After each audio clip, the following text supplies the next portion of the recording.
You all bear along with me while I say a prayer. God, grant us knowledge of His name. By precept, instilling us a sense of your purpose.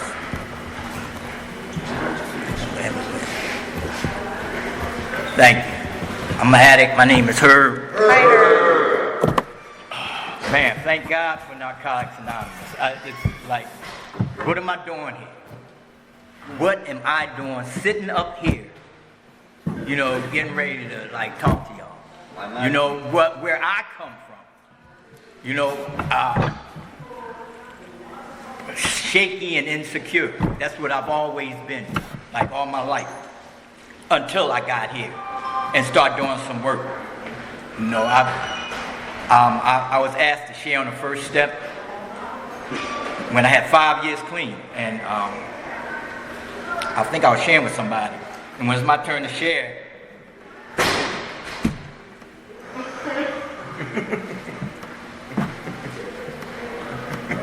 I was scared to death. So this is real special for me to be able to sit up here and attempt to carry this message, this life-saving message that's been so freely given to me. I was at a meeting the other day, and we read our readings, and when they got to the traditions, they said, could somebody read the traditions, just the tradition part? And I'm thinking is that allowed? It's because we have a set of principles, right? And these sets is a set from our steps and a set from our traditions. And they're equally important. And for them to read just the 12 traditions, for sake of, I guess, time, it's it really kind of set me back a little bit. But I've learned how to surrender real quick in Narcotics Anonymous. I did share, and I made reference to it, but it was off the cuff, But I love the traditions. I had a sponsor, my first sponsor, God bless him, Moo Bashir. I used to use with Moo. He was younger than me. He used to tout for me. I was quote unquote productive member of society, and nobody knew I was an addict, I thought, but I come to find out everybody knew. I was the last one. I was gainfully employed, sneaking here, sneaking there, and I would see him, and he would go get me something, and had to put up that mask. And he disappeared. And then when I was introduced to Narcotics Anonymous, I saw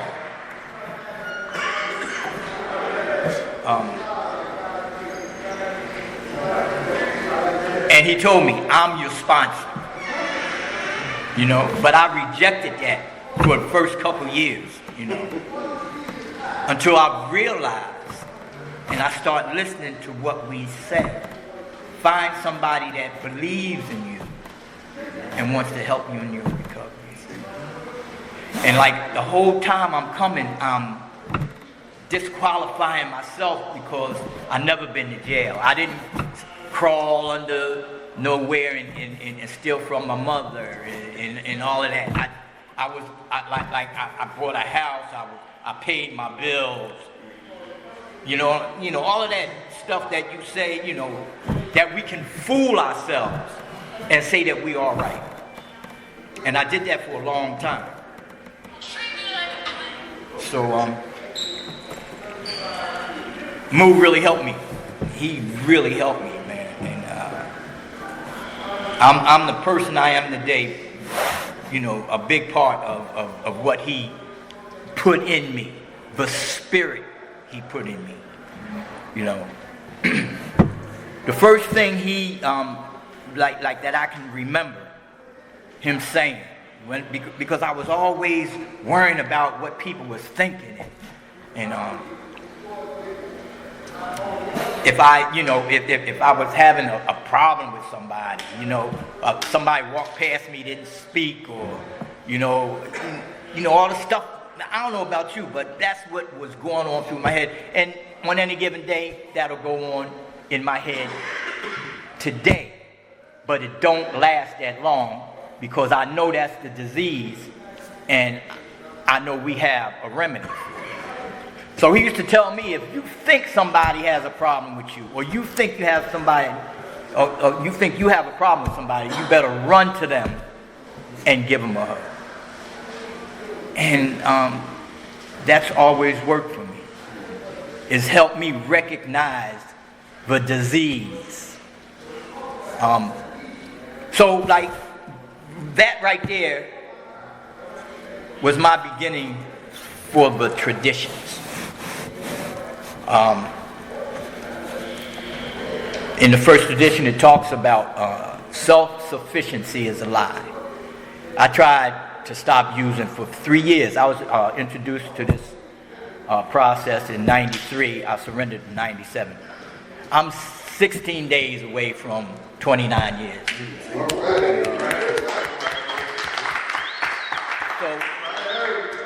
So I've never been, I want to say thanks for sharing, right? And I want to blame the programmer for giving me this topic, because this is the 8th tradition is the most boring, the simplest tradition there is. That's my opinion of it, Like it's and I know a lot of people have issues with the traditions, like understanding them. You got to be vested in them, and you got to surrender to them for you to really understand. You got to get in service. You got to be willing. You got to meditate on them before they really become a part of your spirit, and they'll change your life. Like it's when they talk about the steps are to stop you from committing suicide, and the traditions will help you keep you from committing homicide and suicide also. But I love the traditions, and people always calling me for the tradition, but I don't know. This tradition, and I'm sitting here trying to figure out how I'm gonna share on this. Thank you.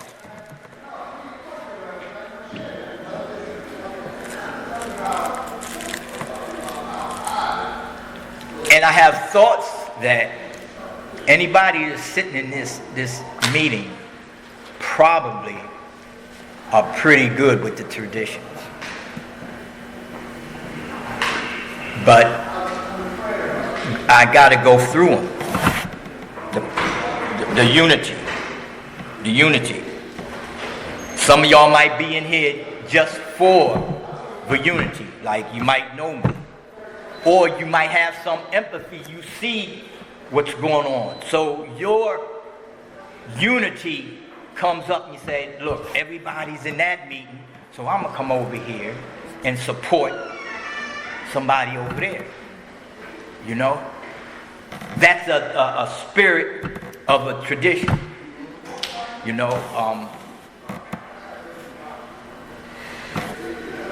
We need each other. I'm so blessed to have each and every one of you in here. Like, I'm feeling, because I was feeling a little awkward, when it was 2 people in here, But I'm still willing to carry the message to the best of my ability. Yeah. thank God for Narcotics Anonymous. You know, I'm nervous as hell right now because I'm trying to find like where I'm at. You know, the traditions, like I said, they are so important, and I don't believe a lot of us understand how important the traditions are, and the spirit of our meetings come from our obedience to our traditions. You know, I remember I must have collected like 20, 30 white key tags, right? And I see that happening. You know, today, you know, people going out and I see them being judged coming in, right? But for me, for 3 years that I struggled, not once did I ever feel judged. That's my story. Not once. So I'm very, like, you know, not willing to judge anybody, you know. And not only that, like, you know, not just because of my experience, but because what's been opened up in me as far as my compassion and my empathy for another recovering addict. I mentioned Mubashir, right? I wanted to be like him, you know, and people would like question why I would want to be like him, you know. He stayed with his mother, he gambled, you know, he never paid a bill in his life. I don't even think he ever had a job. But what he had was a self-confidence, a level of self-acceptance that I've never seen in my life, you know. And that's what I want for myself, you know, because I've always, in my life, I've always compared myself with everybody, and I never measured up. Never, you know. Man, this is difficult. For real, I want to get to the 8th step, but the 8th tradition. But I want to sit in this spirit right now and have y'all like wondering what the fuck's going on with this nigga. But I know y'all can see. Y'all see who I am. I'm not you. You know what I'm saying? I'm who I am. And I'm all right with it today. You know what I'm saying? I ain't gotta be like you. But I've always wanted to be like somebody else. Always. But not today. And I'm all right. And I'm telling you,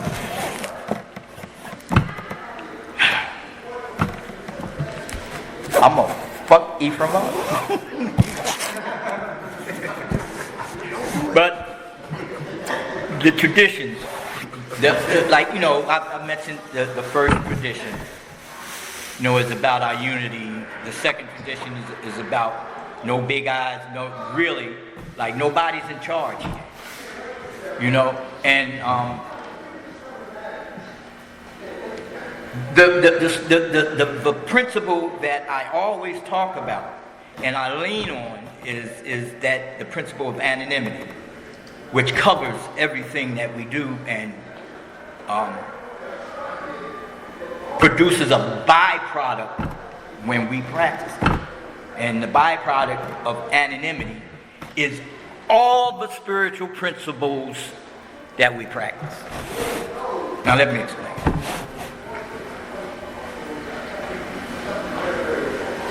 If you mind your business, right? There's a situation. Somebody says something that you overhear, and you don't share it with nobody. How about right then, you are preventing harm? Because the minute you share it, you open the door to cause harm. Anonymity. Anonymity is when I'm looking at you, right? And you might be that person that I have something against, and I'm looking at you like this, like I don't like you. How about I practice some anonymity and I guard my continence? That's anonymity, you know. It's so broad and so vast as far as it getting us where we need to be as a fellowship.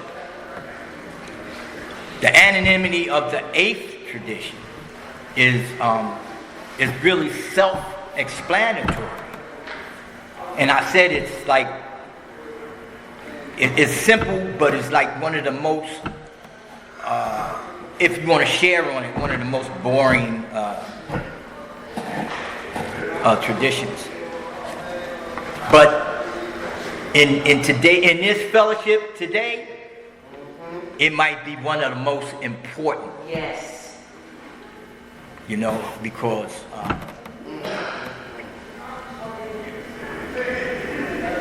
recovery is a big business. It's a big business, you know. And we're starting to like stretch out into facilities and, you know,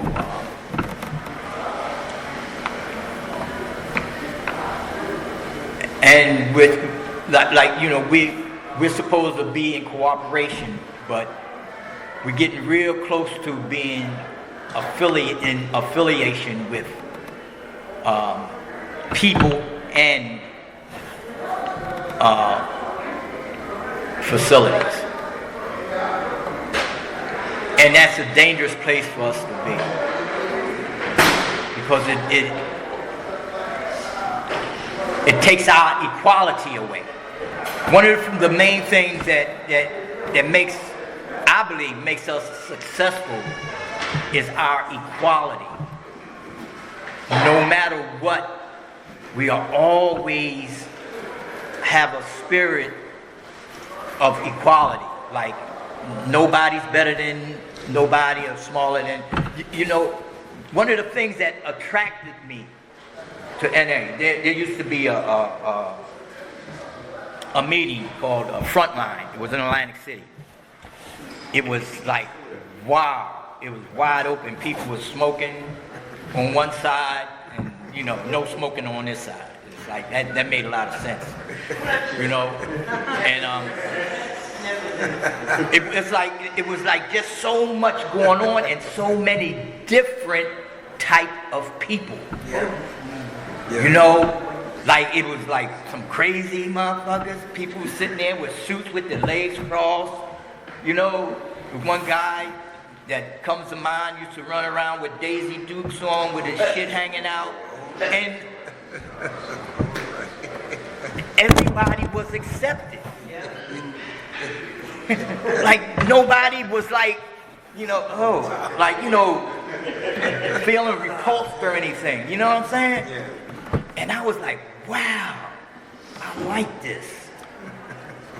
You know, because I felt like if they can all be accepted, then they're going to accept me too. Yeah.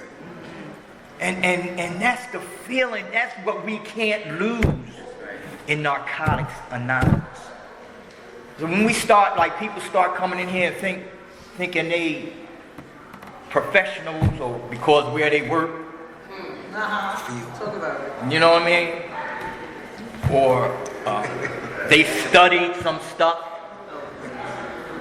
you know, then they start thinking they're better than you. They want to tell you something. And that's the worst thing to do to an addict. Tell him. You know, like I was listening to Darrell. Yes, sir. And he was explaining about how he talks to his sponsor. And every time he mentioned, it's like his sponsor posed a question to him. He didn't tell him what to do. He posed a question and had him answer it. You know? So, I don't know. I'm going to just read something and I'll get out. Really wasn't a lot to, plus I got a headache. I've been in service all day. So, you know. But the most important thing is that I showed up today. And I don't have my glasses. No, wait a minute. Is that it? That's what I want. Here it is. Because there's no such thing as a professional NA member. Because there's no such thing as a professional NA member. Say it again.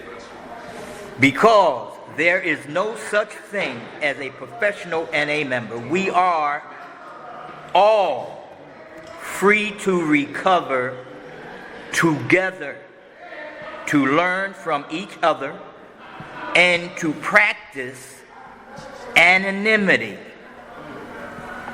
We demonstrate integrity in the respect we show to each other and to our special workers in spite of the challenges or disagreements that arise. We know that we all serve for the same reason. We love Narcotics Anonymous. I love this program. I love this program. Look, I can't stress it enough what this has done for my life. I could stand up and look you in the eye. I could stay like right there. I couldn't do that before. My gaze was always like you could see in me. I want you to see me today. They say the eyes are the window to the soul. Look at my soul.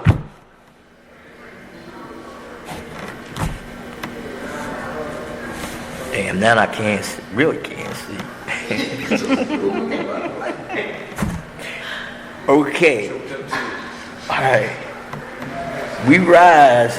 Wait a minute. Oh, shit. We all serve for the same reason.